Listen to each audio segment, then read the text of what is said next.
Badlands, run into Badlands, explain those Badlands. That's a hell of a name.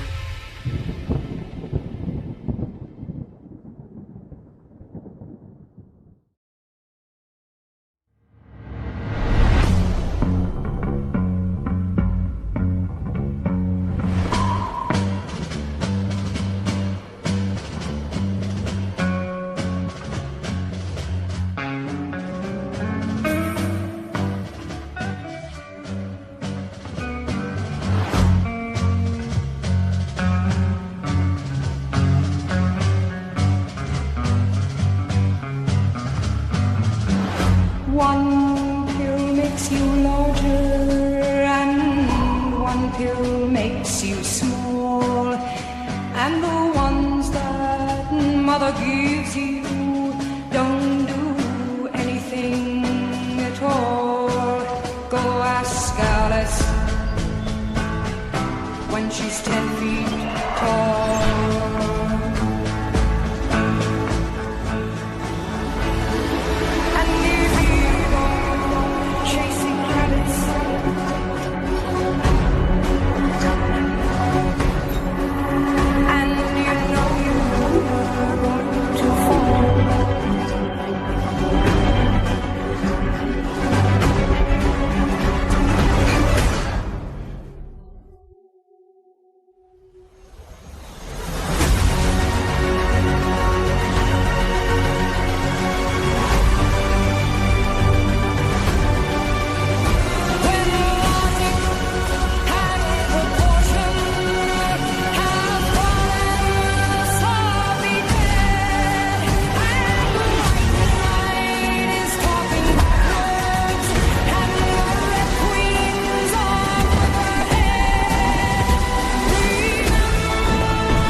Good evening, everybody, and welcome to Culture of Change. We have a great show planned tonight. We have some breaking news today on Russiagate conspiracy stuff, and we had breaking news over the weekend on Russiagate conspiracy stuff. We had some breaking news last week on Russiagate conspiracy adjacent in furtherance of the conspiracy, aka Arctic Frost and Boasberg, that happened after our show last week. So we have a lot to talk about. Should be fun. How are you? I don't know much about the Arctic Frost thing, so that should be exciting to follow along with that. Yeah, that's the they were tracking all the conservatives and subpoenaing their bank records and credit reports, and so that's the name. Jeez, Arctic Frost. Arctic. We also had that Arctic documentary, Matt Ehret's Arctic documentary air just before the show. I missed it because I was running around like a crazy person, but I'm going to be watching it tonight while I'm doing the brief. So. Yeah, excited about that. It's a way cooler Arctic than Arctic Frost, I imagine. We also have our special new edition, the Lily Pad Cam. The Lily Pad Cam. If folks missed the Alphas Make Sandwiches today, we debuted the Lily Pad Cam. And people who keep asking, like, once every show, usually, what happened to Lily Pad? And Lily Pad is fine. She is a diva and the most spoiled dog in the world. But she was way too distracting up here. And then over the weekend, I was like, oh my gosh, I can set up Lily Pad Cam. Yeah. Actually, Caleb's camera, and I stole it. Nice. And, yeah. So I'm just do one of these. Oh, I love it. She'll watch. I'm so proud of this. Quite the endeavor. There's a lot of wires and stuff too. It's kind of chaotic. A lot of wires, a lot of lights. A lot going on. All right. Before we get into the breaking news today. Oh, Medbed says my Chihuahua is rarely that calm. I have a feeling there's a novelty to this that, like when I had her up here, is going to wear off. So when I had her up here for the first while, she was great, right? So she's just dainty, just posing sometimes, being all calm. Then she started to get a little uppity and a little bit of a diva, and then she fell. Well, That was she jumped and the bed fell. And so then I was like, well, we're not doing that anymore. And then everybody thought she was dead because, Joan posted painted the portrait of her, which I love, and I hung, but then she wasn't in the shot anymore. And people were like, oh my God. Is it a memorial? She's she's alive alive and well and fine. All right. Before we get into all of the things, let's talk about Van Man. You guys know about Van Man. Van Man has taken down big toothpaste with all natural oral care. It's the perfect time to grab the dental care bundle kit to gift. Van Man's tooth powder is loaded with minerals like eggshells and bone, and combined with pulling oils, peppermint, aloe, rinse. It's truly the ultimate fluoride-free dental hygiene bundle that saves you 25% off the individual prices.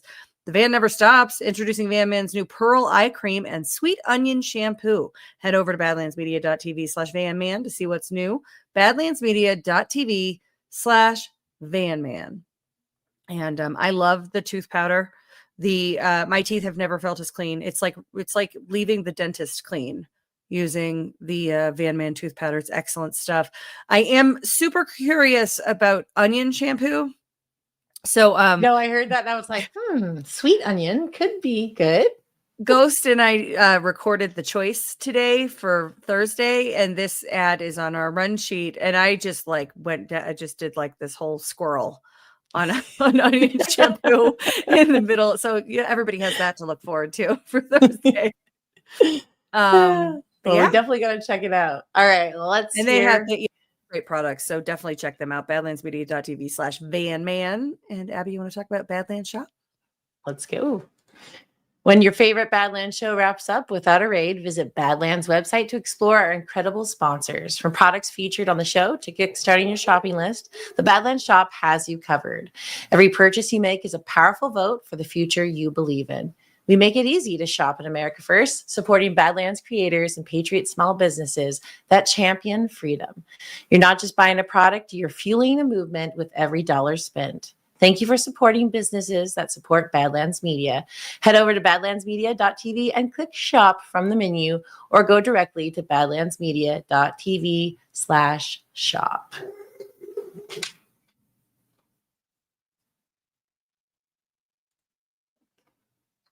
All right. Technical difficulties again. Okay. Well, no, so I was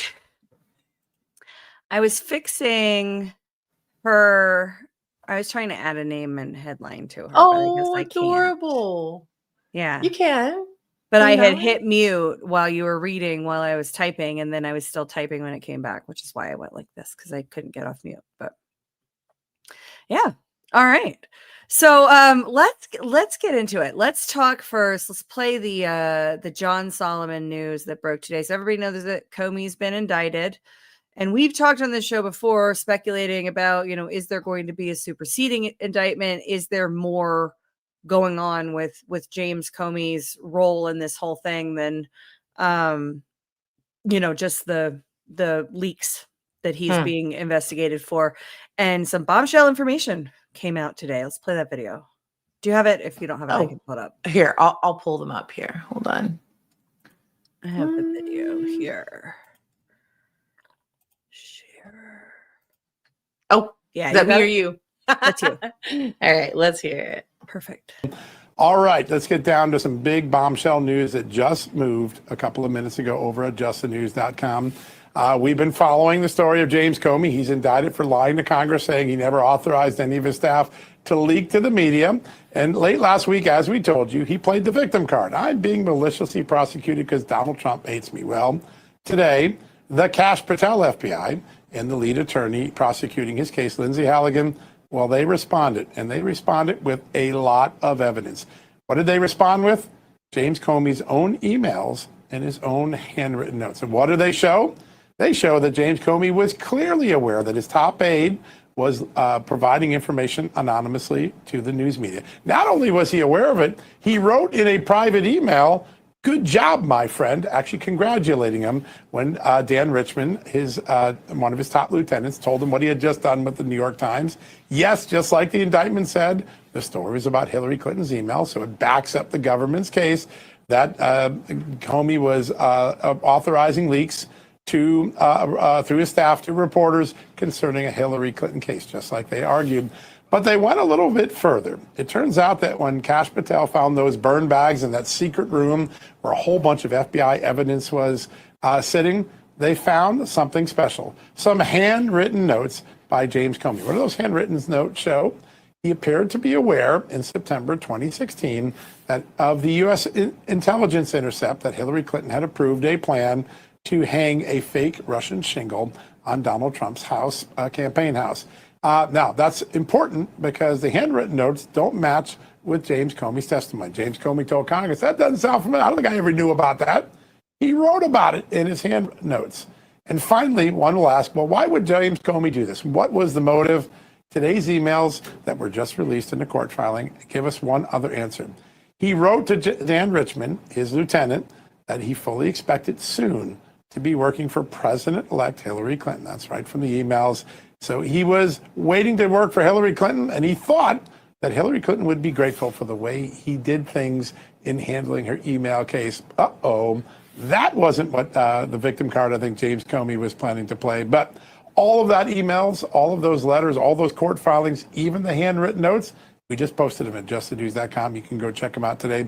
We'll have more of that breaking news all throughout the night. Yeah, so we've got the links to that. They will be in the show notes. I didn't get the show notes up before the show. Sorry about that, guys. But they will be up after the show. And we have the links to Just the News' reporting, as well as the links directly to the FBI vault. Wild stuff. I'm excited. Yeah, so the leak case seems to be a slam dunk if he's telling the person doing the leaking, well done, or thank you, my friend. What was it that he said? Well done, my faithful servant. Yeah. Pretty much. I have that article. Here, I have this article here. I don't know if it's actually That's what I was written just reading through to see if it was. Fired FBI Director James Comey has been indicted for lying to Congress when he denied authorizing FBI leaks to the media, with multiple sources telling Just the News that Comey authorized his personal advisor and friend Daniel Richman to leak to the press. Internal FBI emails show Richman was told about ethics rules against leaking. Internal emails released through FOIA show that while Richman signed a June 2015 acknowledgement related to his appointment to be a special government employee, his first term as an SGE appeared to have officially lapsed at the end of June 2016. Paperwork for Richman to resign and have him continue as an SGE does not appear to have been sent to Richman again until December 2016, and FBI emails indicate that Richman never actually signed it despite having been reappointed. That kind of reminds me of the do they really swear oaths question. You know, there was in the election stuff, there was a season of, fighting for election integrity where folks were trying to find the oaths on file to see if they actually swore them and, signed the oaths of office, talking about county level folks as well as, General Assembly, state level legislators. And as I recall it, I never participated in that work. I was focused on other things, but as I recall it, they found that a lot of people had no oath on file. They couldn't find them. Oh my gosh. Yeah, and that's a tactic, right? Because it's plausible deniability. Well, he wasn't a special guy. He wasn't a government employee. He was working as a government employee. Everybody thought he was a government employee. He just didn't have the right paperwork in place. Wow. Richman initially signed the paperwork in 2015, acknowledging ethics guidelines which barred SGs from misusing government information and from making non-public information public to further anyone's private interests, like Hillary Clinton or James Comey, who was, anxious and excited to be working for President-elect Hillary Clinton. Right? That's personal interests. Mm-hmm. And says in that email clip that I think she would be very grateful for, even though that's not why I did it. I said, all right. And, that and is- we know he covered for Hillary's emails. Like, Yeah. I have this one clip, and he says, "Oh, it was 6,000 emails or whatever," but it actually turned out to be a lot more than that. And they just kind of, we found our emails, gave her a little slap on the wrist, and moved on. So I think he was hoping the special treatment would pay off. Didn't so much. Yeah. They never thought she'd lose. But I do want to just spend a little bit more time on this paperwork thing, because I think it is in a RICO type endeavor. This kind of situation becomes very interesting, because he's acting as a special government employee. Everybody thinks he's a special government employee, but he didn't sign the paperwork. So technically he's not a special government employee. Does that mean that he is not held by the ethics guidelines, right? Like after 26. So he was bound by ethics guidelines that bar SGs from misusing government information and making non-public information public to further private interests. He's bound by that from 2015 to 2016, but then in 2016, his paperwork lapses. So he doesn't have that status anymore, and he doesn't sign it again. Is he not accountable to those rules? Or is this, or was that intentional? Did he not do the paperwork so that intentionally he can't? This was the kind of suspicion of the oath thing, right? They're not beholden to the oaths because they never signed them and nobody held them accountable to it, and so they didn't violate anything because they never signed it. Is that this kind of thing? Or I could see that happening.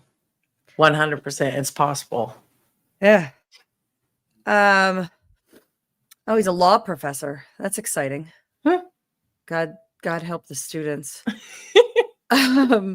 Motivating the leak was Comey's desire to prompt the appointment of a special counsel to carry on the Bureau's Trump-Russia investigation, which proved to be baseless. And is, we're going to talk about the Brennan stuff next. Not just baseless, fabricated.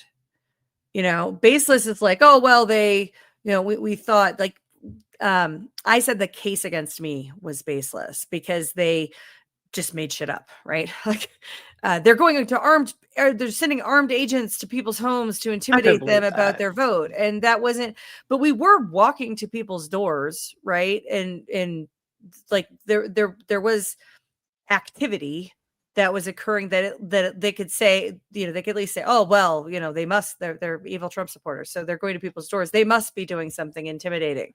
That's baseless, right? There's no basis to say that us going to people's doors was going to result in anything.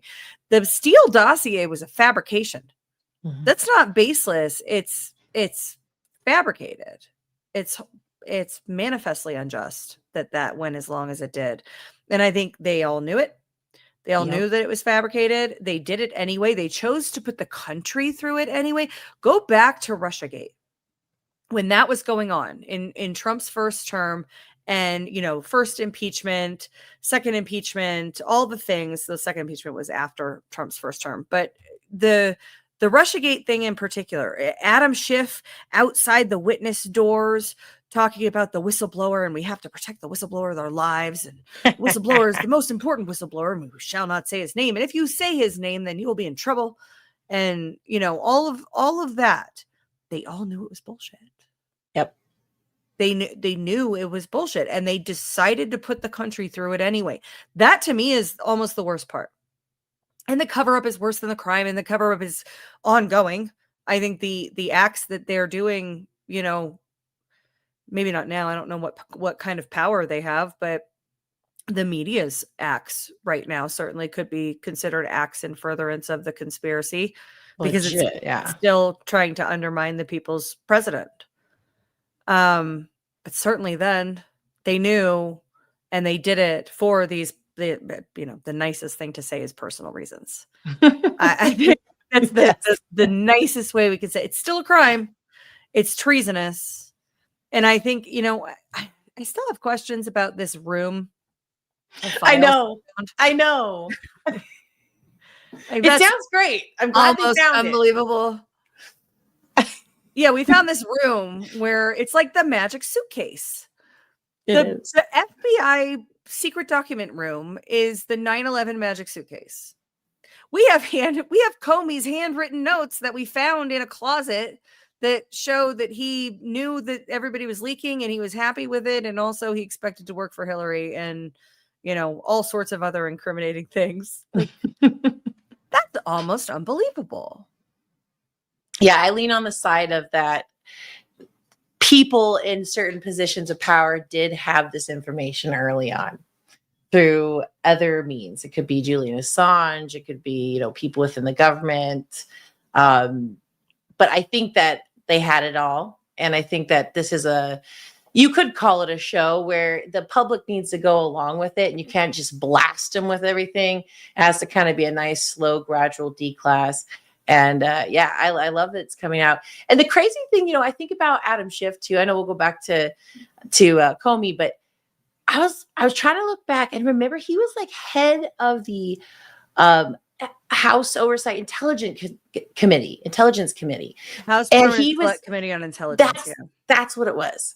And he was the one that was pushing, saying, "Oh yeah, it was Russian interference." He was the one that super supported the Mueller investigation. And he claimed there was, these are quotes, ample evidence of collusion in plain sight. Right. So these guys are all in on it. And so the one other thing about him is he, as the chair under the Democratic control, he oversaw the entire U.S. intelligence community work, including subpoenas for whistleblower information and demands for reports on classification efforts. So he saw it all. I didn't know he saw it all, but he did. So he's definitely connected to this 100%. So yeah, the whistleblowers, the leaks, it's all connected. Yeah. And Richmond was subpoenaed as part of this criminal probe as well. It says the indictment against Comey last month came 2 weeks after Richmond was subpoenaed as part of a criminal probe, according to ABC News. The indictment sought by the Trump Justice Department and approved by a grand jury last month stems from allegations that Comey misled the Senate during his testimony in late September 2020, when he reiterated his May 2017 denial that he had never authorized an FBI leak of information to the media about the Trump-Russia investigation or Clinton-related investigations. The indictment also alleged that Comey had obstructed Congress by lying to the Senate. I mean, yeah, he was definitely lying. Now, the word authorized might be, some reasonable doubt for whoever's making the decision, but it's not. This isn't the Trump administration going after James Comey. It's a grand jury indictment.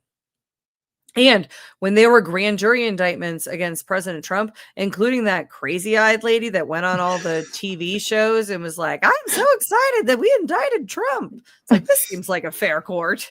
That's what we were told, right? This isn't the Biden administration going after Trump. This was a grand jury indictment. So, yep. Yeah. It's also DC, isn't it? Is it? Let's see. Where's the grand jury thing? Which that would be interesting. That would be interesting to me because we're told that we can't, DC is so corrupt that there's no possibility of having fairness in the justice system. But that's the whole point. Eastern District of Virginia. Okay. Yeah, they're trying to clean out house. It's like you inherit these departments, but you already the old guard is all infiltrated in there. So I do like how John Solomon clarified. He's like, this is Kash Patel, FBI. And again, of course, how this information is coming out does seem a little, it's nice, like I said, but it's gradual, like a slow D-class so people can get on board to what's happened. But this stuff has already been out there for a long freaking time. But I'm glad that, the sauce, I should say, is coming out. Have you looked at this vault thing yet? No. Yeah, I haven't really either. Oh, okay. All right. So just so we'll just share it so people can get a sense of what it looks like. We're not going to do a live dig on these while we're here, but this is what we're looking at. in terms of like the handwritten notes and then different files and all of the things. And it looks like this when you go I'm gonna in. have fun going through that. Yeah. Take some screenshot. There's so many things. There's so many things to look at. So many things to consider. And that kind of brings us to John Brennan. John O'Brennan, who was approached at this event, and we'll play this video and then we'll play the second one and we will talk about it. If you watched Devolution Power Hour on Saturday, Abby, did you? I was watching, like I got like 30 minutes in, I got distracted. Awesome. Yes. Yeah, no, that's enough just to, have kind of a conversation about that aspect of it. But they went through this, John and Chris went through both of these videos with Thomas Speciale, the guy who is asking the questions. So if you missed that, definitely check it out, because that's, your firsthand, your firsthand readout of what happened. But let's go ahead and play this. Anyway, why don't we go ahead and start taking audience questions? Sound good? Why don't we start over here? That's quiet. It should be on. Can you hear me? Yep. Okay, good. First, I want to introduce myself. My name is Tom Speciale. I've been a career intelligence officer for over 20 years, in the military for over 34 years. I recently left the DNI as a senior advisor for Tulsi Gabbard on counterintelligence and security. And in fact, I made many of the suggestions on dismantling some of the things that are being dismantled, and also made some suggestions on improvements, which I'd love to talk to you guys afterwards and get your feedback on, because hopefully it's going to be going to some important desks very shortly. I want to agree completely, Director, with your assessment on Iran being on their heels. We've got to keep them on their heels until they reform. We've got to do that. I disagree on the deep state, only because Trump says it's the deep state, but as we all know, it's really just the entrenched bureaucrats that run the country. I'll get to my question, I will. Yeah, please. But I want to establish sort of my bona fides on this question before I ask it, because I really hesitated to put you guys on the spot on this in public, but if you're not going to be at the after hours, I got to take my chance now. I was at the DNI when the first ICA was released regarding cyber influence on the 2016 election. I was there, I was working in the NIM, I read it.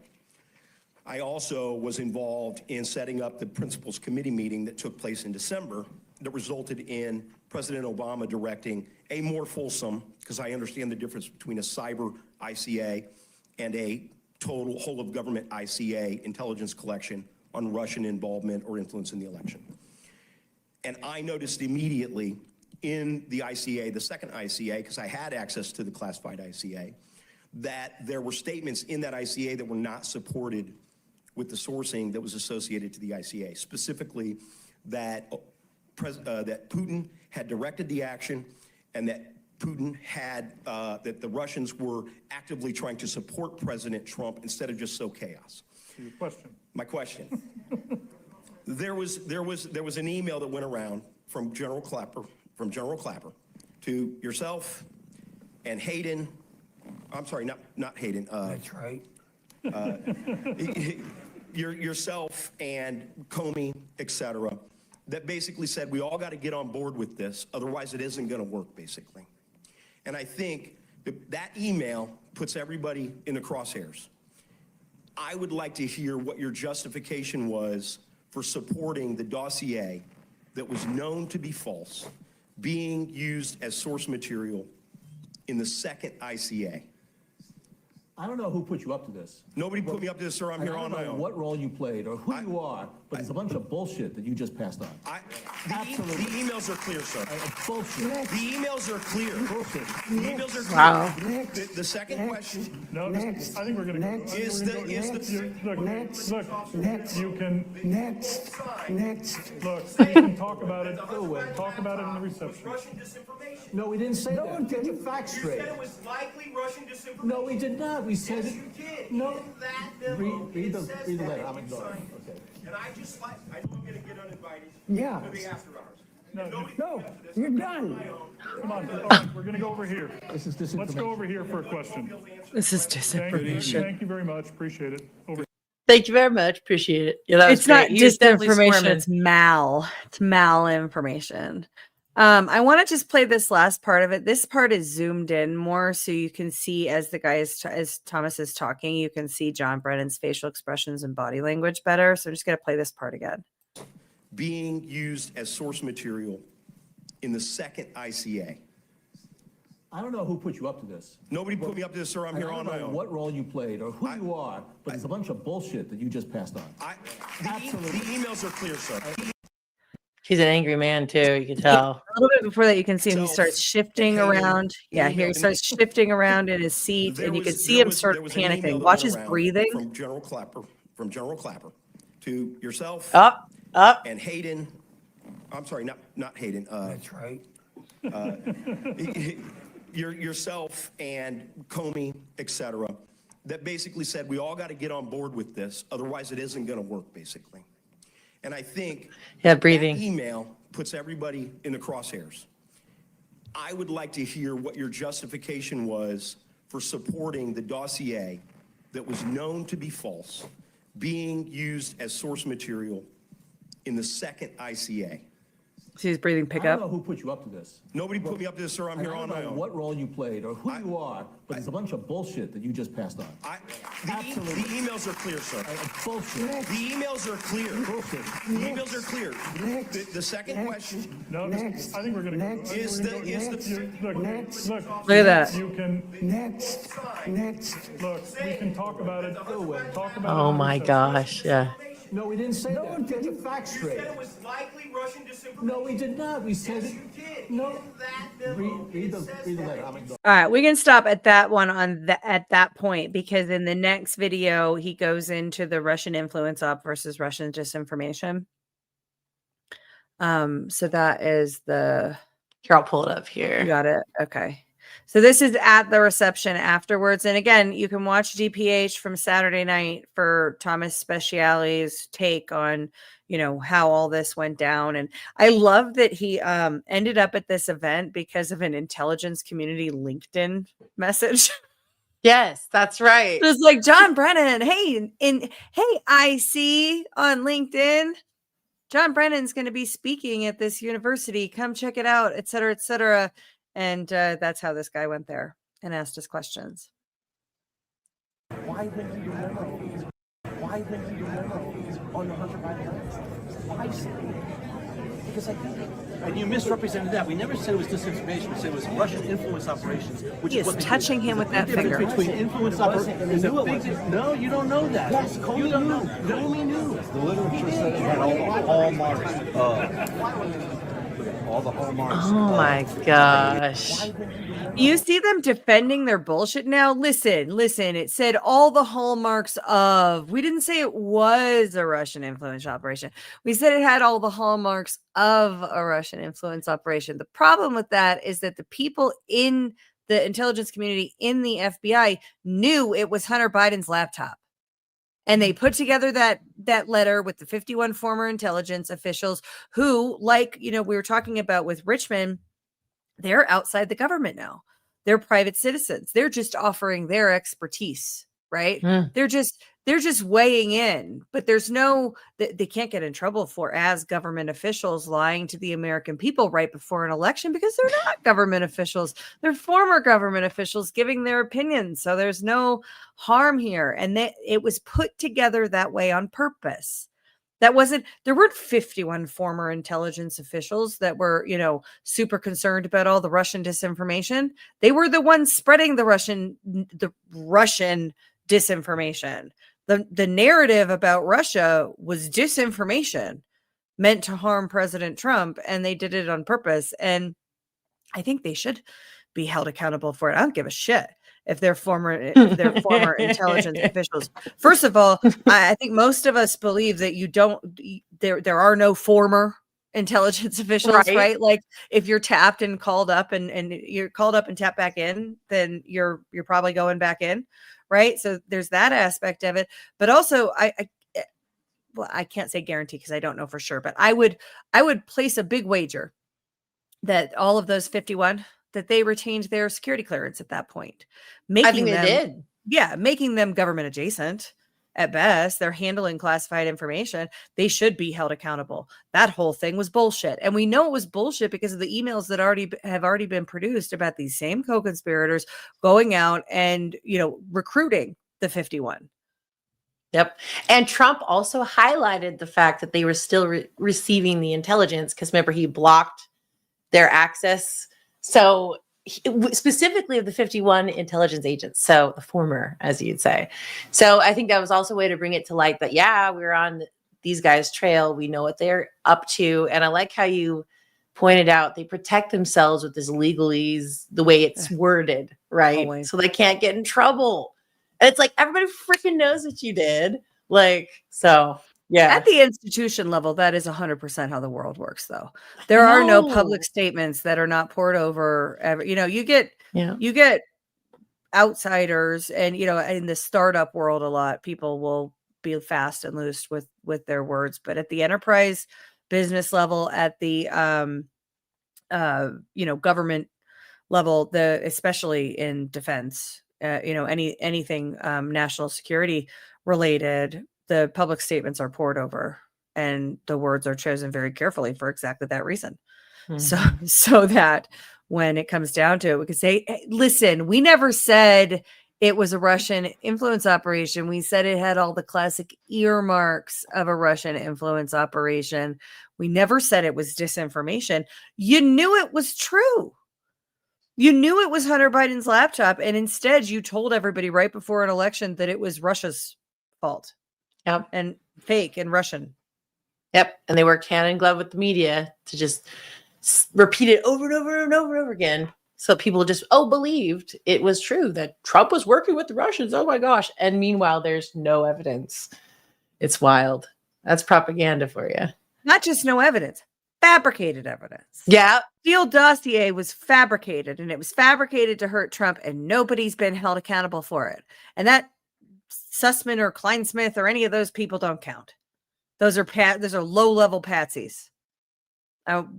There must be accountability. All right, so that happened.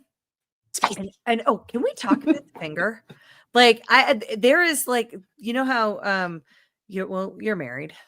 My husband has dude. Especially because Brad's from New Jersey, my husband's from New York. If somebody is coming at, this was the thing for like growing up parenting my children, you don't point, you don't come at somebody and point, but you definitely don't touch in that instance. And that in is your a threat. The touching him once is assault from a legal standpoint, right? But that will get you punched in the face. And it occurred to me watching that John Brennan hasn't been punched in the face. He's probably been poking people in the chest for a long time, and because he had so much power projection, he's never gotten punched in the face. And it's probably, it's about time. Well, that's how they learn.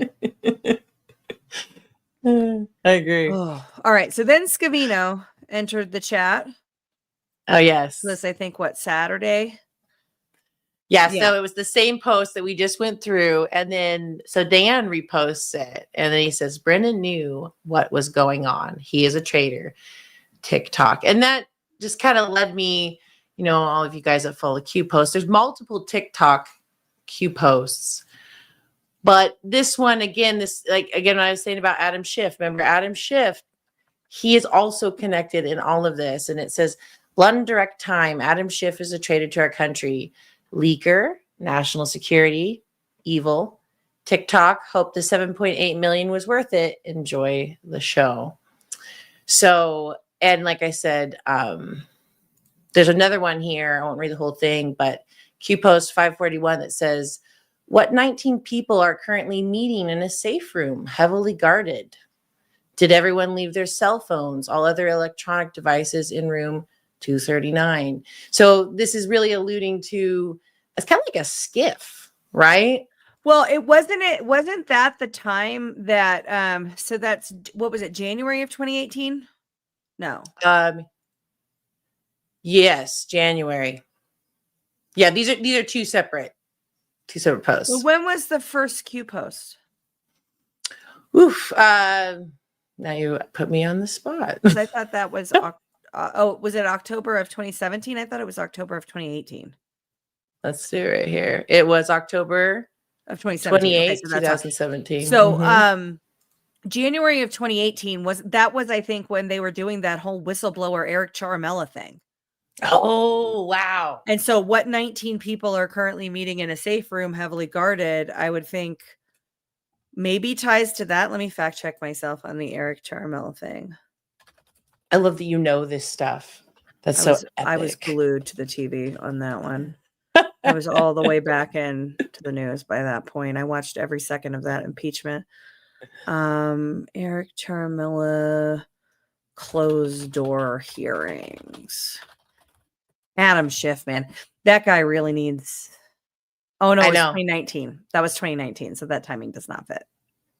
So I don't know who the people in the skiff in 2018 were. And I wasn't following Right. Q drops. I mean, I never followed them, but I don't know what the buzz of the people following them was at that point. Do you?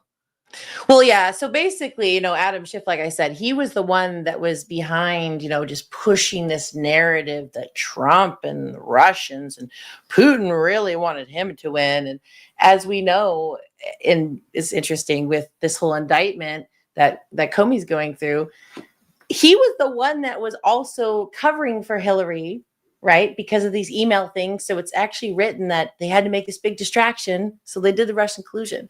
So again, they're all within the same community. Adam Schiff, and also working with the intelligence community, John Brennan, and then the FBI, and they all made this false narrative, and then of course leaking information that'll actually lead us to. I don't know if you want me to go to the Flynn clip, where so they basically made this narrative because the original narrative was that Russia actually preferred Hillary Clinton because she would be able to be manipulated due to some of the stuff they had, as like her taking tranquilizers and stuff, right? So they actually preferred Hillary Clinton. And so the first IC report, it came back saying that Russia really wasn't a problem. And then Obama told everybody, hey, I actually, why don't you give me a new one that says how they're involved in interfering. And so this is a really great snippet from Flynn's book, Pardon of Innocence, where he really lays out kind of what happened during that transition time.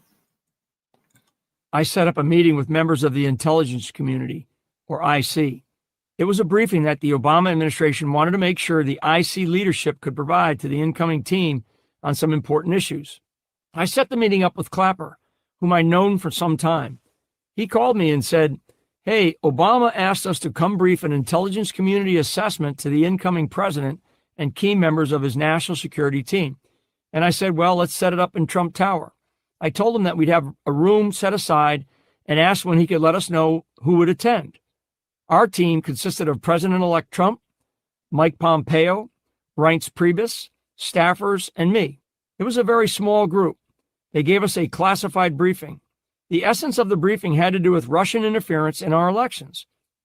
This information, unbeknownst to us at the time, was to be the prelude of the future dark times America was to face with what has become known as Russiagate.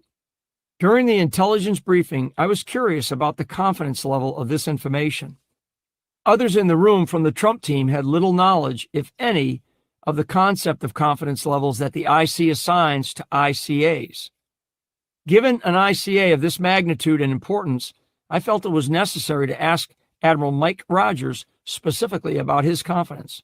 Mike was the main presenter along with DNI Clapper, offering comments throughout, along with Director Brennan, who remained relatively quiet and subdued, traits he is not known for. Mike stated that from his agency's perspective, he gave it a medium confidence assessment, which in intel speak means you don't have sufficient information to confirm what you're saying, but there is sufficient information to claim there might be smoke. Clapper jumped on that and stated the overall community assessment was high, something we now know to be false.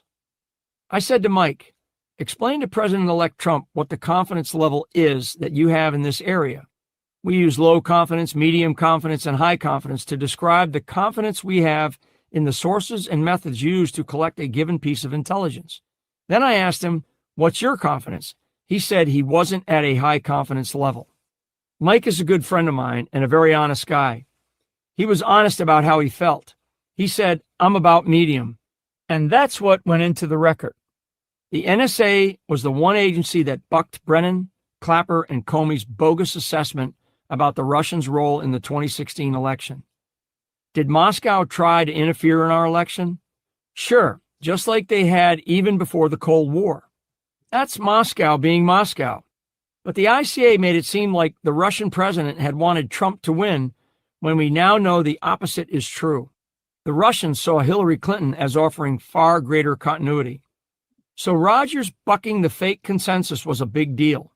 As most Americans now understand all too well, the bulk of our intelligence collection is through signals intelligence, the collection of electronic data like phone calls, emails, texts, etc.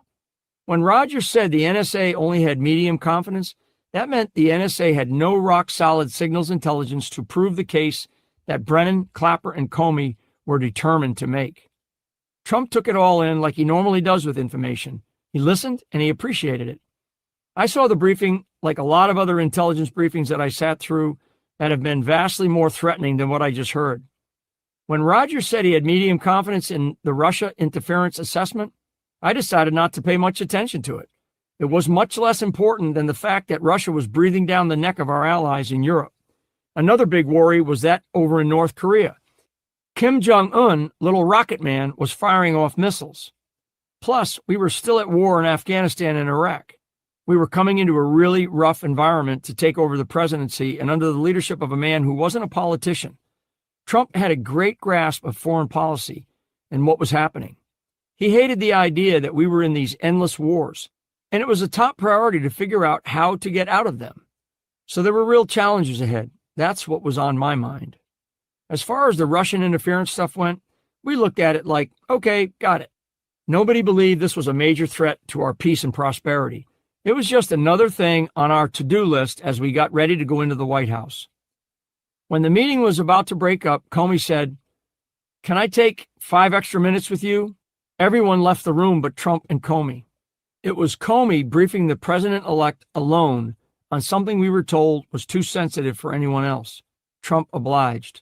That's when he briefed Trump on what came to be known as the Steele dossier, including ridiculous and salacious allegations against President Trump. It was a collection of fake memos written by a former British intelligence officer named Christopher Steele.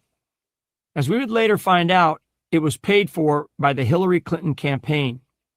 It was the centerpiece of a dirty tricks operation to frame her rival and his team, including me, as Russian spies.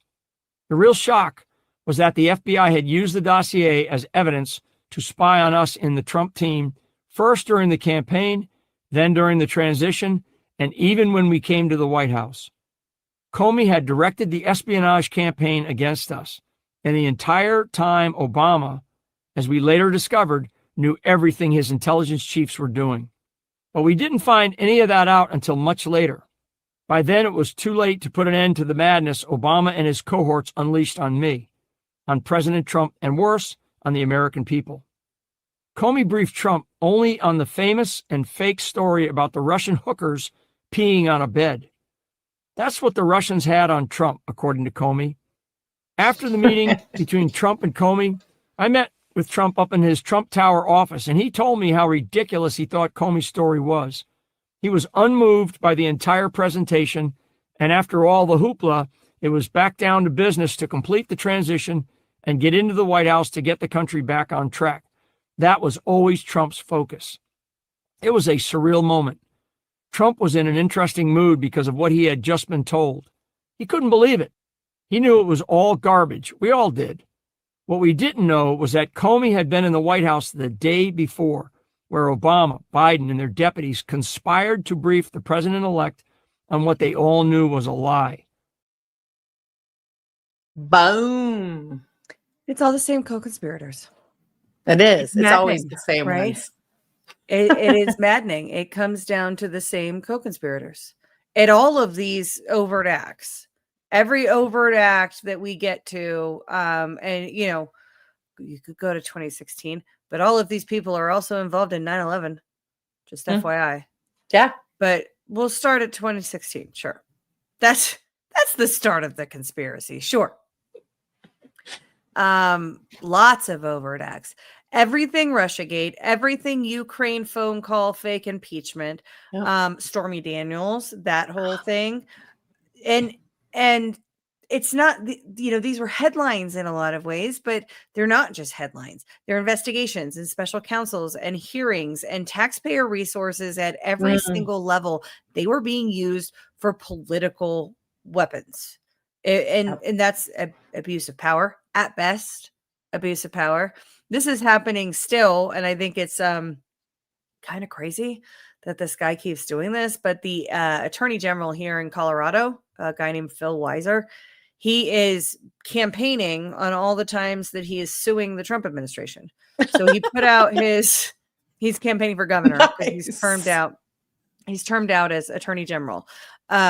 Scandalous record as attorney general. He's the guy that just dismissed Jenna's campaign finance complaint that came in when she was running for governor. And then after that was dismissed, now she's running for AG because he's running for governor.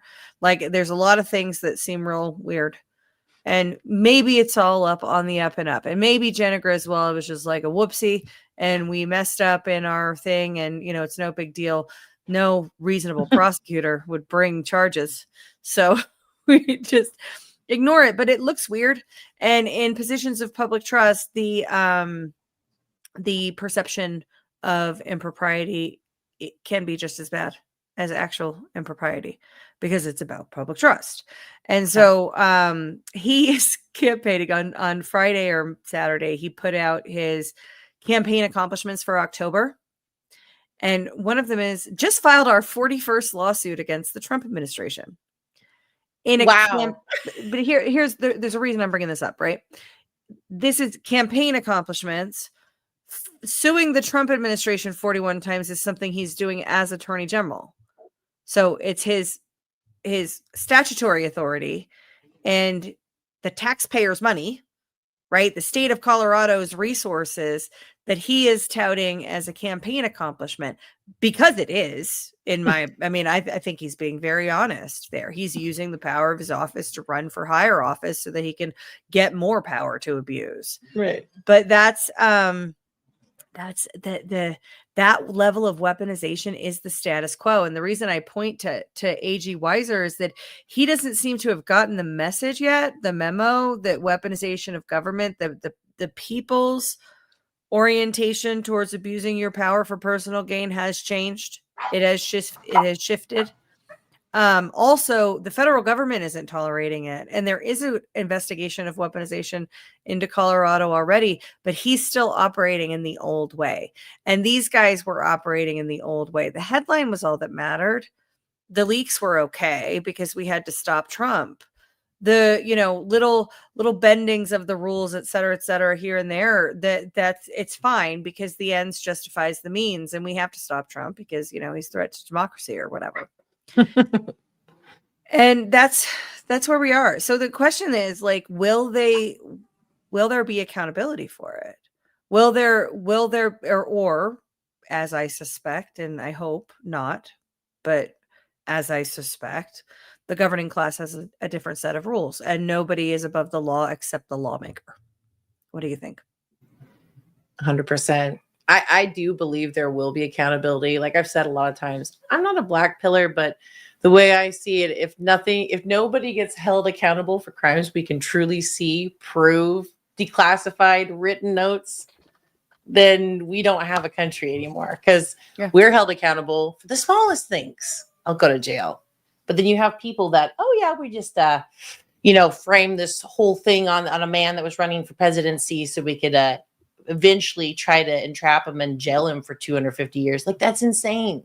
That's insane. So,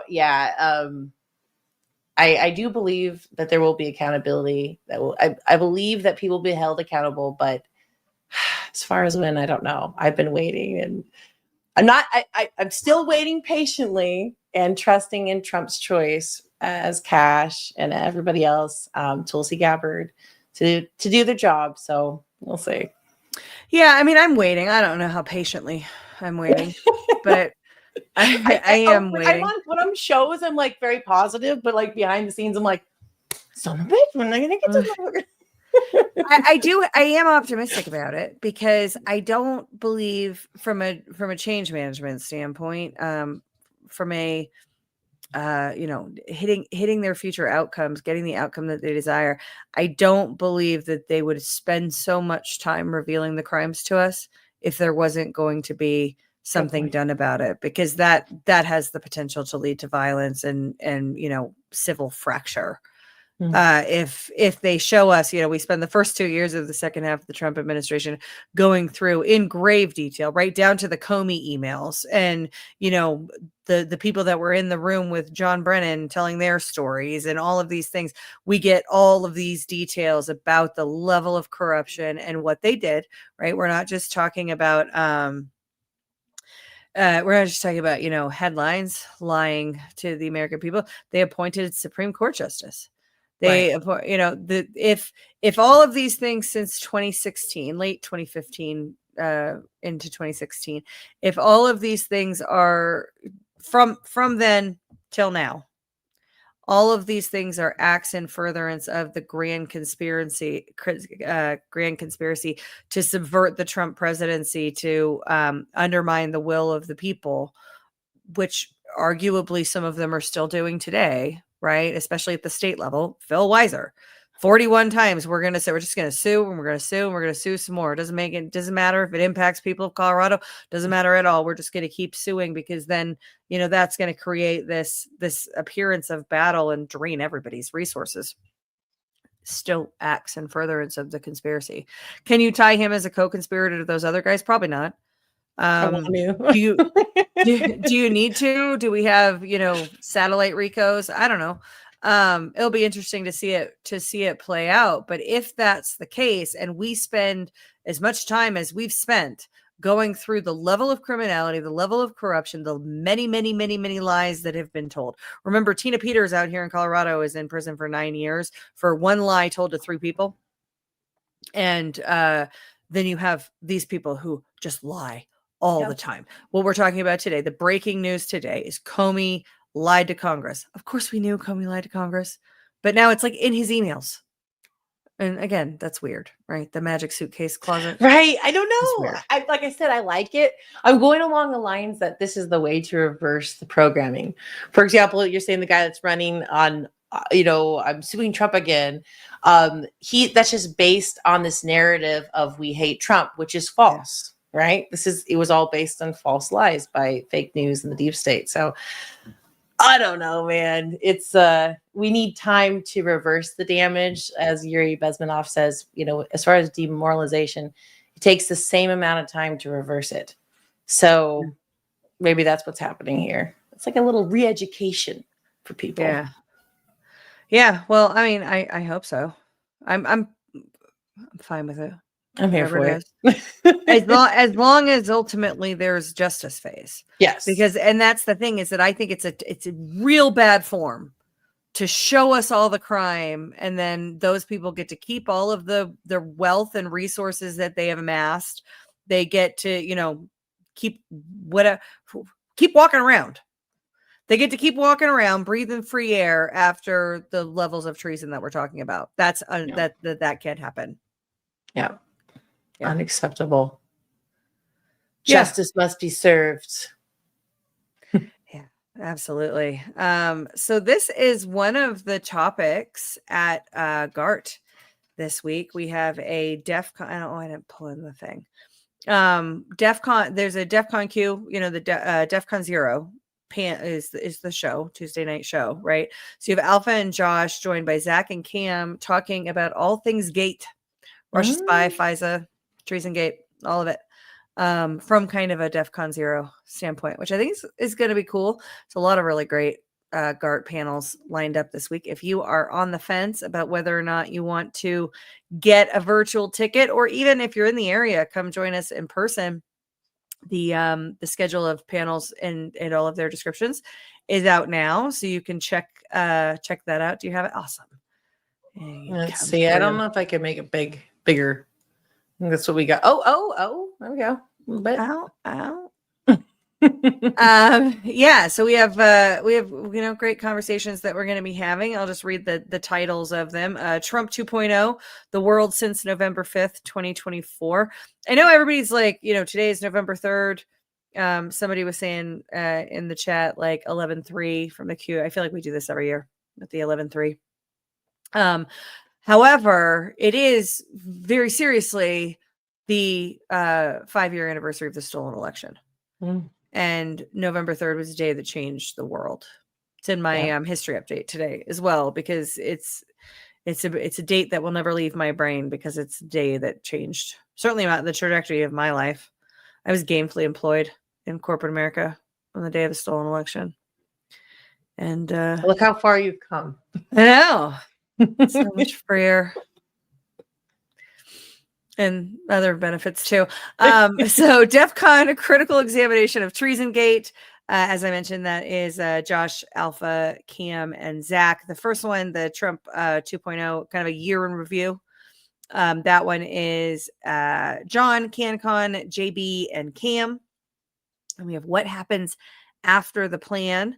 That is Chris Paul, Alpha Warrior, Jordan Sather, and G Money. Then we have Radical Doubt, Withholding Belief at the Outset. That is Chris Paul, Burning Bright, Jordan, and me. So that's Friday. Then you have your Badlands host Q&A, where whether you're a virtual or in-person ticket holder, you have the Telegram chat and you can ask the questions It's fun. during that Q&A and during the question part. You get to ask questions at all of the panels. We've got on Saturday, Toxic Unity. And it's talking about from politics to religion, heroes and villains, and everything in between. Calls for unity often require sacrificing your values or your ideas or making trade-offs that maybe you're not comfortable with. So be talking about that. That is John Harold, Cannabis Conservative, Zach Payne, and Jordan Sather. Accelerationism is, let's see, Chris Paul. Sorry, it's still small on my screen. Chris Paul, Burning Bright, Ghost of Base Patrick Henry, and Zach Payne, talking about the pace of change and how fast is too fast. That's something that General Quast talks about as well. So I'm excited to hear, his thoughts on the panel as well as the panel itself. Rug Pulls, A Journey to the Sound of the Mind. It's a fun one. Whoop, whoop. You've got Burning Bright, G Money, Josh Reed, and Cam Cooksey talking about mental constructs and realistic expectations in the age of reality collapse. You've got Trust in a Trustless Society, John Harold, Ghost, JB, and me. And, can you rebuild these institutions? Can these institutions regain trust? The more interesting question is, do we need them to? Do we need these institutions to resume a position of public trust, or have we, moved beyond that? It's going to be a fun conversation. One thing that, I know you're pissed about. Oh, Lilypad, where are you going? Oh, she's stretching. She's stretching. What are you doing? Oh, hang on, I can lure her back with kibble.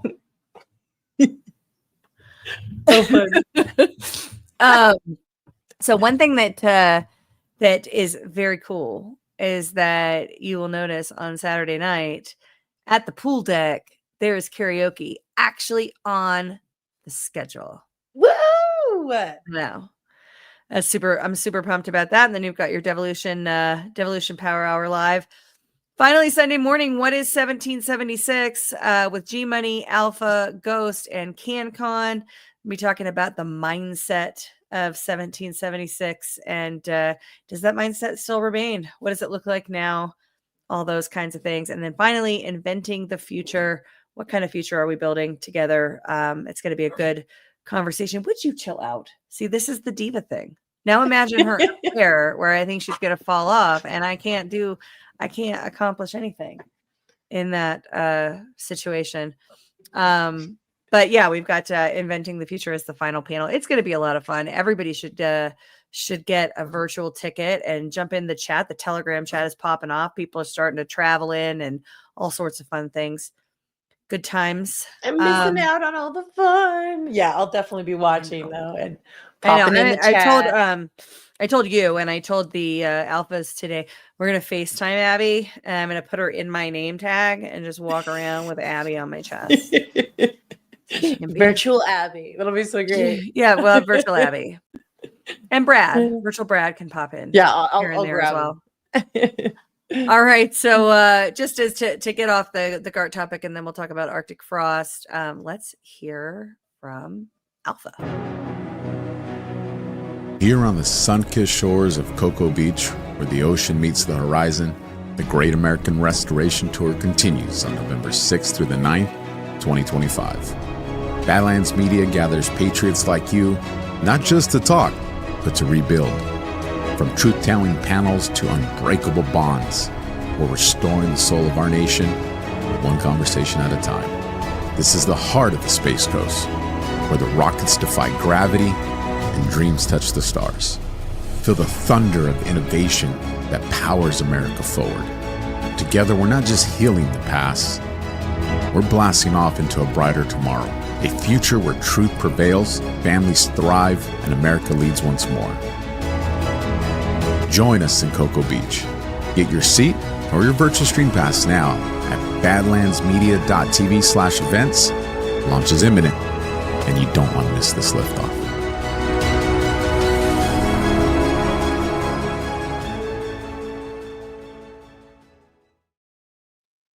I love that. We need to make him do all of the reads for all the GART. Him or you, because you also have the just beautiful voiceover voice. Oh, thank you. Absolutely. All right. So late last week, this was released by, let me make it a bit bigger. Released by Chuck Grassley and the Senate Judiciary Committee. And if I say it like Chuck Grassley, it's Judiciary Committee. Going through loads of conservative individuals and groups and entities. My friend Leah Hoops out of Pennsylvania was on here. She's been on this show, and I think she was on our election stream. She's been on Why We Vote a bunch.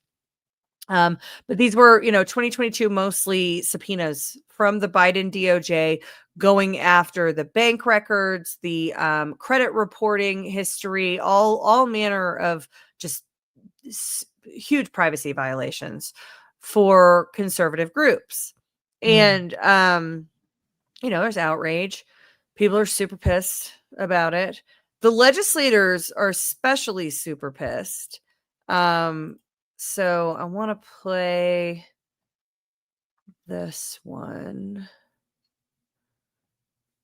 So this is a little bit of a longer video. It's the media wants to, okay. The Josh Hawley hearing clip that's in the middle of this is what I really want people to pay attention to, but I think his setup is good anyway. So we'll check it out. And as always, the links for all this stuff will be in the show notes after the show. The wall. As you probably heard by now, 9 Republicans were targeted by the Arctic frost investigation.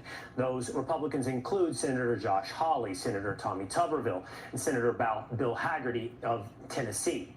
Now, it wasn't just senators and elected representatives that were targeted by Arctic frost, by this government, by the Biden administration. And it raises a question that was asked today. No longer are we wondering what if, now we're wondering what now. Here you have an administration that is activating the FBI against its political opponents and tapping the phones of United States senators. Can I just say that again for my colleagues, for the benefit of my colleagues on the other side of the dais? Tapping the phones of United States senators. This isn't hypothetical. This isn't maybe what will you do in the future. This isn't, oh, gee, can you imagine the situation? This happened. This happened. And this happened. The targeting of Catholics in this country because Joe Biden and his FBI didn't like Catholics who went to a certain kind of mass. I mean, good God in heaven, What is happening to this country? What is happening is the targeting of Americans. You see, it's not just senators. Those senators are elected representatives of the American people. And by spying on the elected representatives of the American people, you are now investigating, intruding upon the civil liberties of Americans. I have further. All right. Here's the problem that I have. They only get that Josh Hawley clip. He's so mad, right? And he's pretty authentic about how mad he is. They only get this authentically mad when it's about them.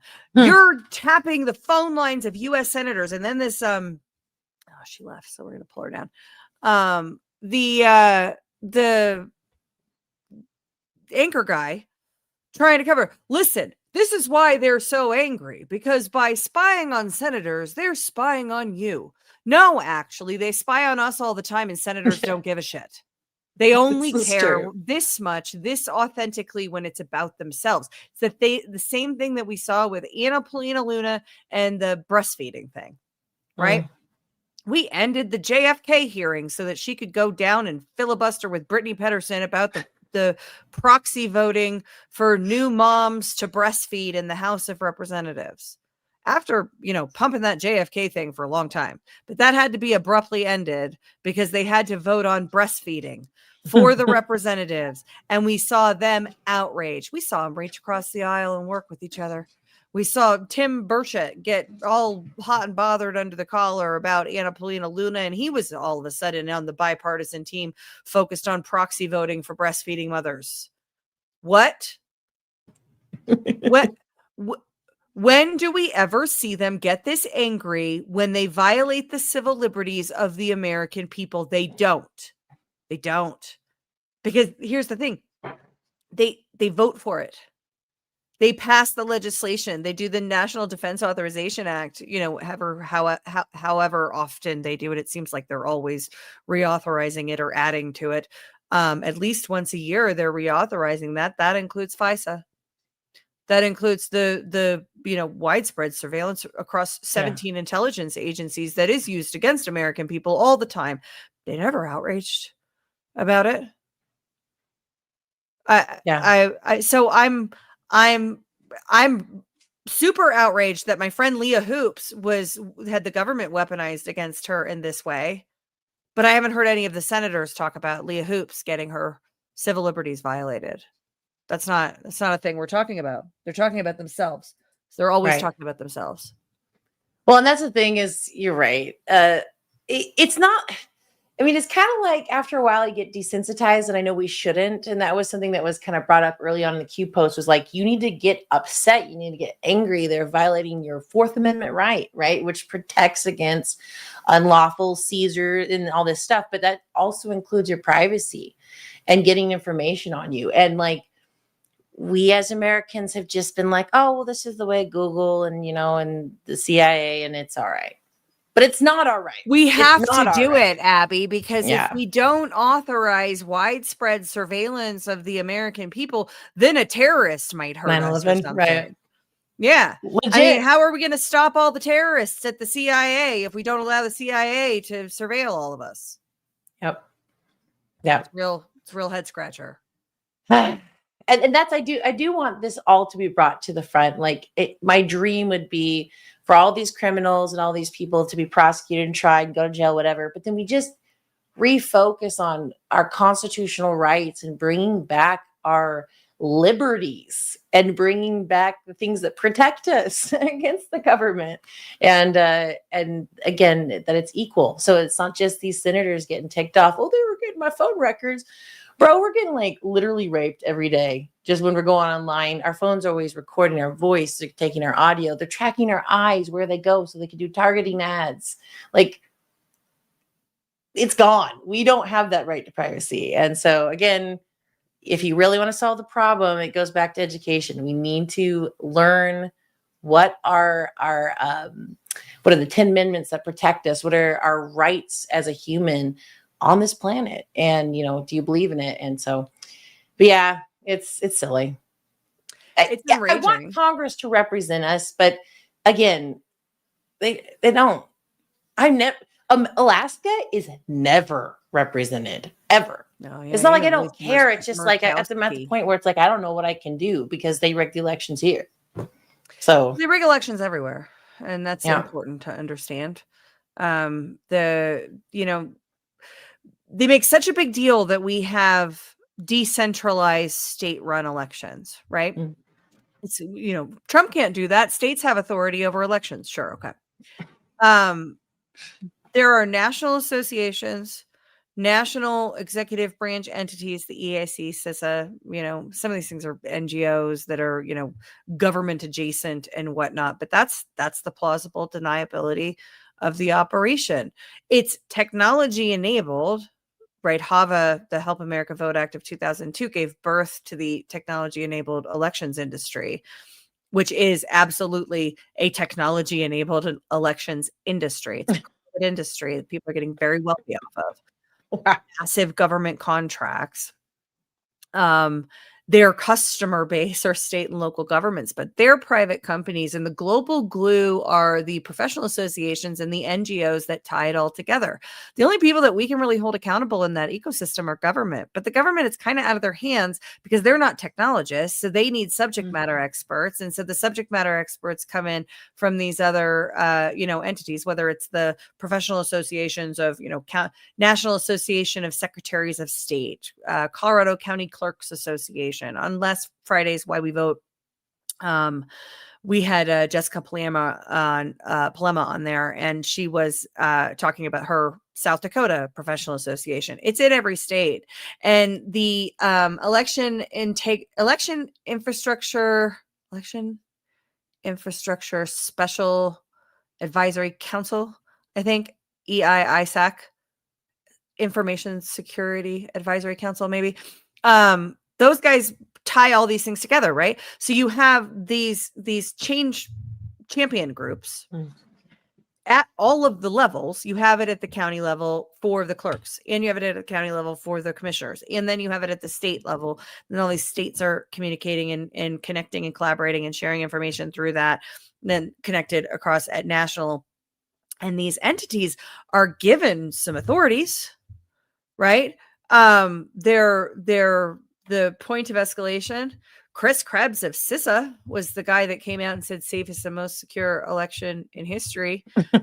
Jenna Griswold is the Secretary of State in Colorado, but all of the election technology questions go to Matt Crane, who's the head of the county group. Also, his wife is vested in Dominion, and he used to be a county clerk and then had his face on a poster for global mobile voting.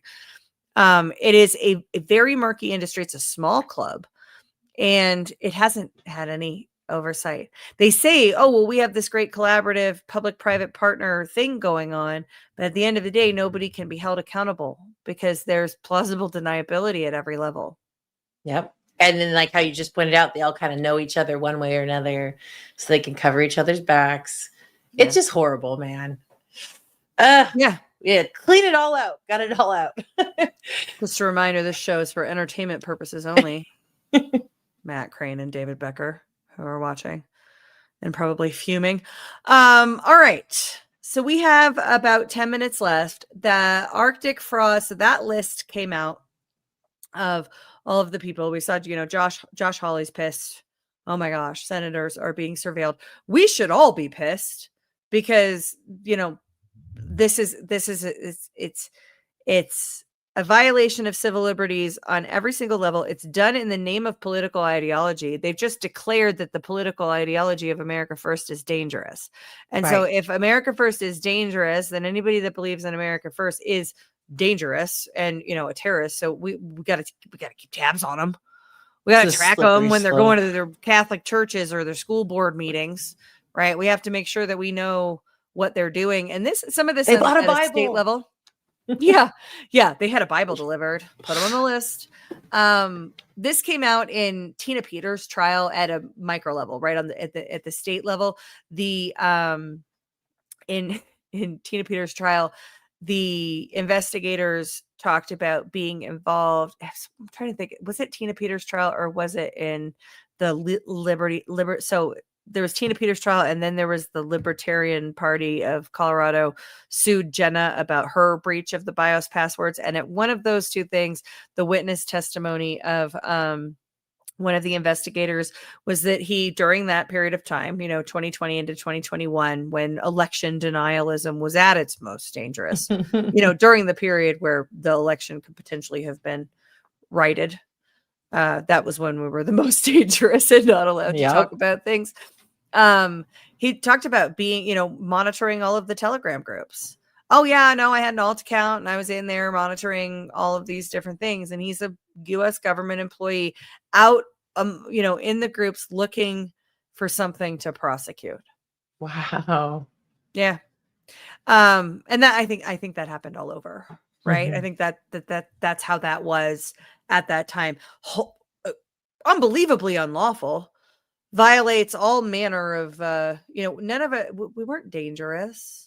Yeah, it's like we have freedom of speech, man. We have freedom of privacy. Like, again, it's all violations. Yeah, the whole thing. Yeah, it's maddening. Sorry, I'm trying to get this new link. I have to refresh that because it's frozen. So Judge Boasberg, who everybody will remember, from the Maryland man, and before that, I mean, Judge Boasberg has been a key. I think he can absolutely be called a co-conspirator. I would call him an alleged co-conspirator, but I mean, there's smoke. I have medium confidence. I have medium confidence that Judge Boasberg is Abby, where's your confidence at? Well, I don't even know who Judge Boasberg is, right. So I can't give you an accurate assessment at this moment. Remember when the guy Albrego Garcia, Kilmar Abrego Garcia, Maryland man, was deported, sent to El Salvador. Chris Van Hollen went down there. Yes. The judge that was like, you have to bring him back right now. That was Judge Boasberg. Well, Judge Boasberg has a long history of being involved in things. I'm just going to read a little bit of this article. Actually, I can share this so folks can see it. It's from the Daily Caller, written by David Bossie. Arctic frost accountability starts with impeaching Judge Boasberg. That's Judge Boasberg. Newly disclosed facts surrounding the Biden administration's tyrannical weaponization of the Department of Justice and Federal Bureau of Investigation has once again reached a fever pitch, and it's time for Congress to take decisive action. The startling revelations that radical left-wing U.S. District Court Judge James Boasberg signed an order instructing a telecommunications company to refrain from disclosing to Republican Senator Ted Cruz of Texas that his cell phone records were being subpoenaed by former President Joe Biden's special counsel Jack Smith is still reverberating around our nation's capital. Perhaps even more troubling is Judge Boasberg's rationale for the order, in which he suggested, without evidence, that such a disclosure would cause felonies to be committed by a sitting U.S. senator and put Smith's overtly political investigation at risk. Watching a federal judge flagrantly ignore the U.S. Constitution to advance an unprecedented dragnet by an out-of-control executive branch under the leadership of Biden. Biden wasn't leading anything. I would just like to remind everyone. He was a vegetable. Former Attorney General Merrick Garland and former FBI Director Christopher Wray against U.S. Senator lays bare who the true threats to our democracy are. In this ongoing national nightmare, Judge Boasberg must be impeached by the House without delay. I mean, okay. I think impeachment is the nicest thing that should happen. Yeah, right? It should not end there. We should not end with impeachment. That seems silly. And then one more final thing. This is Byron Donalds over the weekend talking about this Arctic frost thing, and specifically, it's been a while since I watched this, the Boasberg stuff. However, the reason I pulled it in is because, people are talking about Watergate now, right? This is worse than Watergate. And people have been saying that things are worse than Watergate my whole life. It's like, that's yes. Like, for a while, that was like the really bad stuff that could happen. It would be worse than Watergate. But this is actually kind of similar to Watergate, right? It's the surveillance of your political opponents for personal and political gain. And so it kind of fits. But let's hear, oh, sorry, it's Laura Ingraham. Let's hear what Byron Donalds has to say. This is a serious matter. I mean, organizations, it hurts, you know, the idea of free speech and advocacy of your conservative ideals if you think the government is going to be turned against you because of your ideals. You're absolutely correct. This is a chilling effect on conservatives. It's a weaponization of the Justice Department, something that we have been talking about for more than a decade now. You know, the Democrats love to talk about Watergate. This is 50 times, if not 100 times worse than Watergate, because what you have here is they were using these subpoenas with Jack Smith, through Judge Boasberg, to go after Donald Trump. At the same time, you had the Biden White House covering up the mental condition of Joe Biden. And the same Biden White House was spying on the American people, pressuring the social media companies and the tech companies to either suppress free speech or to outright spy. This is ridiculous. It's outrageous. And this is where people are frustrated. There has to be accountability. So if Judge Boasberg, if he's up first, so be it. Because if you don't do this, it's not about weaponization. It's not about, well, what was good for the goose is good for the gander. This is about resetting the standards of what these institutions are supposed to be doing. And that is protecting the constitutional rights of the American people. Amen. Yeah. The guy's rock and roll. I love when he speaks. It's pretty cool. Yeah, I you know what, I was thinking about this the other day, because the first time that I really ever knew Byron Donalds was anybody was the 2023 speaker vote, the House, when Kevin McCarthy was ousted. So remember, McCarthy was ousted by the chair. Matt Gates, I think, called for it. And then that was the 15 round wins when win 15, whatever. And it was like an exact delta or something. I remember CanCon freaked out about that. But the first time I ever really heard of Byron Donalds was that it was during that, because Anna Paulina Luna kept nominating him. You know, people were nominating Jim Jordan and Matt Gaetz and other people, and she kept nominating Byron Donalds, and he's had, you know, some good moments in the Congress since then, but he seems to be making a play now. He's kind of like coming back around, being more visible, similar to back then. So I wonder what's going on there. Is he running for something new? Is he going for a leadership position? Are we going to see a vote with the speaker and it is going to be him this time? I don't know. But I have noticed that he's being more visible than before. I'm down for anybody that wants to like strip it back and wants to represent the people and supporting the Constitution and the rights to protect us. Like, sometimes it's just these people make it so complicated. Like I said, you know, you have Congress and you got all of. Oh, he's running for governor of Florida. Like, oh, thank you, Alisi. There you go. I think I knew that now that you mention it, but I had forgotten about that. Yeah, he is running. He is running for governor of Florida. So there you go. That's leadership. I don't know. I might be moving to Florida. When is that? Is that a 26 election? I don't know. I'm asking the chat. I'm not asking you about Florida elections. You live as far away from Florida as you can get and still be in America. I think that's cool. So he could, you know, if we do end up moving to Florida next year, he could be my governor if he wins. But then I would get to vote for him, because I would, if it was the 26 election. So I would be down there to vote. And I bring three other voters with me, because 2 of my children are now voting age. So I bring 4 voters with me. Awesome. Wherever I go, assuming they all come with me. Yeah. So all of the links that we went through tonight, we were going to go. In fact, it's 8:30. I really wanted to play the Devin Nunes video about the overt acts and the conspiracy. How long is it? You can play it on the way out. Yeah, we can. Why don't we play that? I love our outro too. I was gonna say, why don't we play that instead of our outro? We can we'll play it. We'll raid to baseless after this 2-minute and 24-second video is over, and then we'll play our outro for folks that want to hear it. Do us a favor, guys, and hit the thumbs up button, the heart button, the pill, whatever, wherever you're watching us. Please hit the like button. We certainly do appreciate it. It helps us out quite a bit. And get your softdisclosure.com promo code Badlands. You can get the goat's milk soap or the you can't get goat's milk soap. You can get goat's milk lotion. If you want goat's milk soap, you need to go to willowwingoods.com. The goat's milk soap is freaking awesome. But goat's milk lotion, Talabar deodorant, the lip balms are coming, all sorts of great products coming from softdisclosure.com. Use promo code Badlands. And I think that's it. Let me get this video set up. So this is because we aren't coming back to talk about it. This is for everybody to think about in the context of all the overt acts and the conspiracy that we just talked about. We're gonna play this. Oh, we have rants. Let's do the rants before we do this. Sorry, I'm all over the place because the time ran out on me faster than expected. Becky, my buddy out here in Colorado, says lily pad cam. Yes. I only took it down because she left.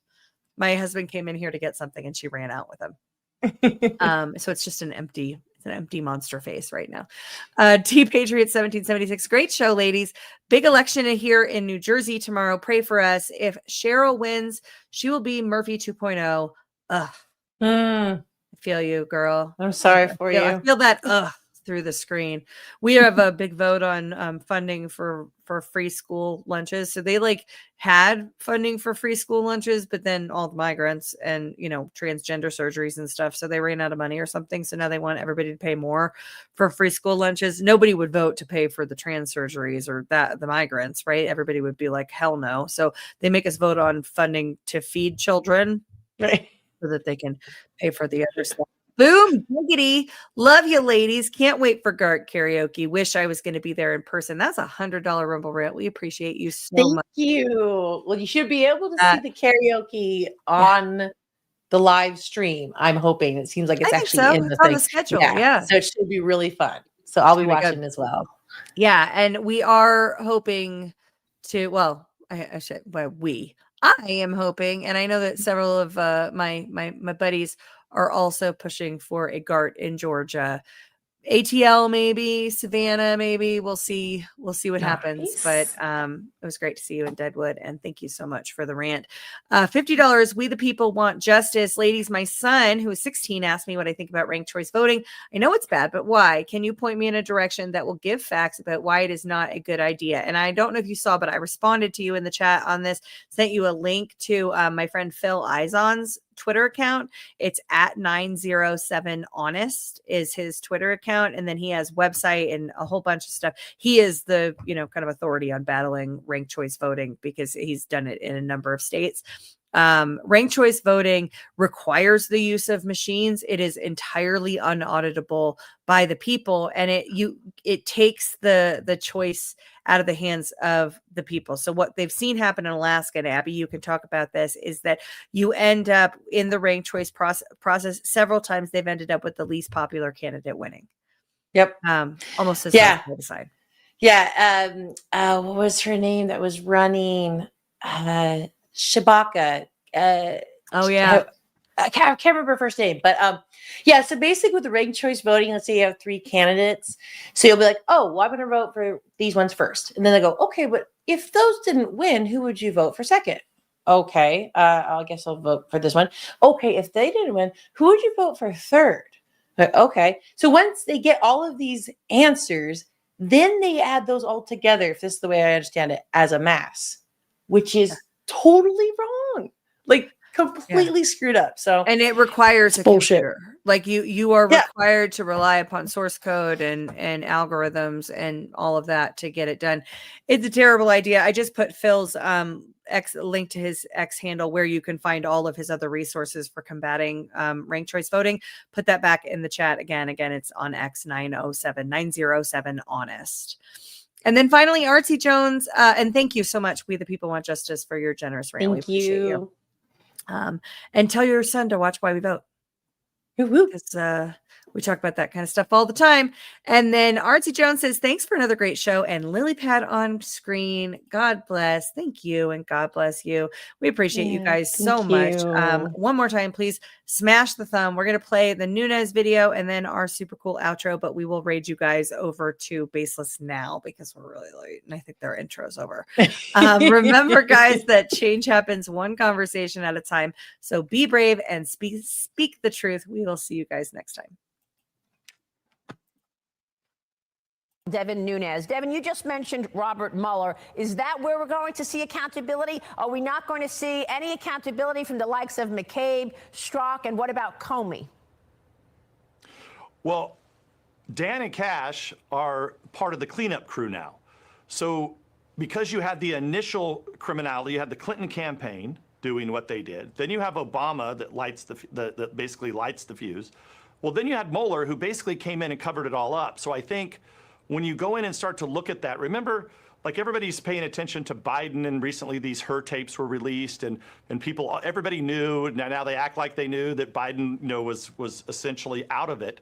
Well, those lawyers that were working for Mueller had to know that Mueller was out of it. Before Biden craziness, you had Mueller craziness. So I just believe that the agents and people that moved from the Russia hoax into the Mueller witch hunt hoax, those people need to be interviewed, and there should be accountability there. I'm really anxious and want to learn from what Director Patel said, this new information. I wonder if it does have to do with that. I don't know yet. I mean, I'm sure that I will, that we will see it as a President's Intelligence Board. We will get all that information. The President's been very clear with me when he asked me to take on this role. He wants the corruption cleaned out. Yeah. He wants the politicization cleaned up. And I think what we're seeing here is you got to have transparency. You now have Ed Martin put in place in Washington, D.C. Now, look, we can't deal with the justices and that problem. Well, that's right. But we'll have to deal with it one day at a time. I mentioned Judge Boasberg. He was the one who gave Kevin Kleinsmith a smack on the wrist when Kevin Kleinsmith said, no, Carter Page is not a CIA asset, which he was. And what did he get? Community service. And here comes Judge Boasberg again, trying to stop President Trump on the immigration plans. Yeah, every time you peel something back here, Maria, what we learn is the corruption was much worse than what we thought. And I think because President Trump has come in, he's cleaning things out, he's putting good people in. Now what we're dealing with is the last part the left owns are the judges. Yeah. And now we're learning about what the judges are doing. Devin, thank you very much. Devin, as the expression goes, be careful what you wish for. In my former life, I was an insider as much as anybody else. And I knew what it's like, and I still know what it's like to be an insider. It's not bad. Not bad. Now I'm being punished for leaving the special club and revealing to you the terrible things that are going on having to do with our country. Because I used to be part of the club, I'm the only one that can fix it.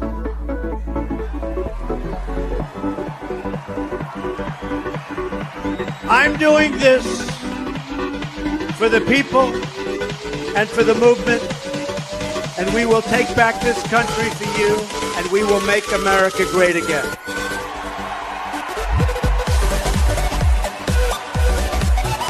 Because you know what they're trying to do? They're trying to take us out, and it's not going to work. Not going to work. Not going to work. It's not going to work. We're just getting started. The drug cartels are waging war in America, and we will destroy the cartels. You have no choice. That's an army.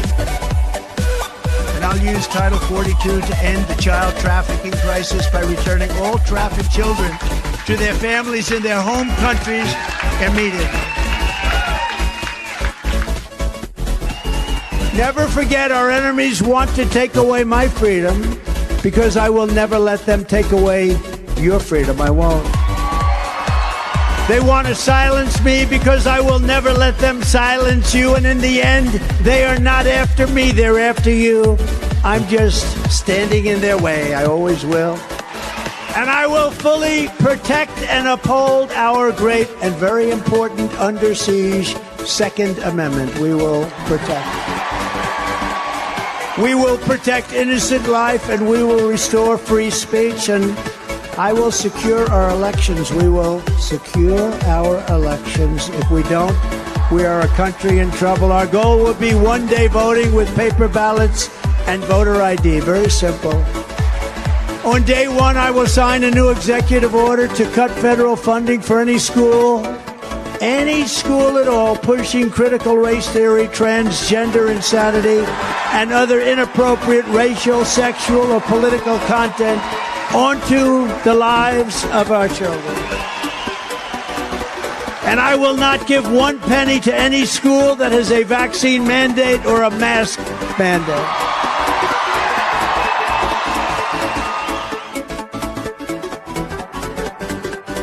When I was coming down the escalator with Melania, I was already under investigation because they saw how well I was doing in the polls. And it just got worse and worse. And we caught them. We said they were spying on our campaign. It turned out to be true. They had the fake dossier. That turned out to be true. It was paid for by the Democrat Party. It was all fiction. All of these things happened. Impeachment hoax number 1, impeachment hoax number 2. I've been treated very badly. And I've won every single time. When you say, do I sleep? I sleep. I sleep. Because I truly feel that in the end, we're going to win. I think we're going to win an election the likes of which nobody's ever seen before. I don't think anything's going to stop it. Nothing's going to stop it. I want to thank the American people for the extraordinary honor of being elected your 47th president and your 45th president. And every citizen, I will fight for you, for your family, and your future. Every single day I will be fighting for you, and with every breath in my body, I will not rest until we have delivered the strong, safe, and prosperous America that our children deserve and that you deserve. This will truly be the golden age of America. That's what we have to have.